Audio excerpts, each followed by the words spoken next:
যুক্তরাষ্ট্র হামলা অব্যাহত রাখলে কঠোর জবাবের হুঁশিয়ারি দিয়েছেন ইরানের সর্বোচ্চ নেতা মুস্তফা খামেনি।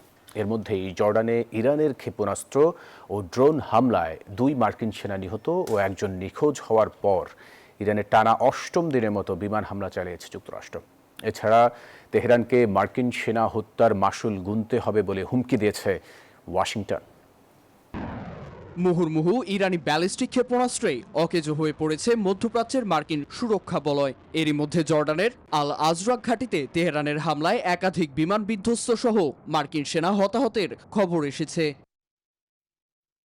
ওদের স্বপ্ন পূরণে পাশে থাকতে পেরে আমরা গর্বিত।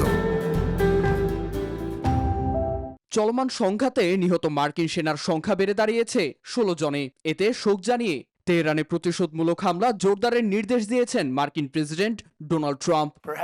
মার্কিন সেনা হতাহতের ঘটনা অত্যন্ত দুঃখজনক। এর মূল্য তাদের চুকাতে হবে। ইরানকে কখনোই পারমাণবিক অস্ত্র অর্জন করতে দেওয়া হবে না।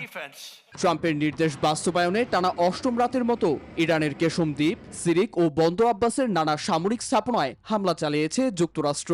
হামলায় গুরুত্বপূর্ণ সেতু, বিদ্যুৎ অবকাঠামো ও পানির পাইপলাইন ক্ষতিগ্রস্ত হয়েছে। এতে চরম ভোগান্তিতে পড়েছেন ইরানিরা। এদিকে ইরানের সর্বোচ্চ নেতা মোস্তফা খামেনি সতর্ক করে বলেছেন, আগ্রাসন অব্যাহত থাকলে তেহরান ও তার আঞ্চলিক মিত্ররা যুক্তরাষ্ট্রকে অবিস্মরণীয় জবাব দিতে প্রস্তুত। এছাড়া দাম্ভিকতার বুলি আড়ানো মার্কিন প্রেসিডেন্টের পদক্ষেপকেও মূল্যহীন বলে আখ্যা দিয়েছেন তিনি। নীরব দাস, নিউজ 24।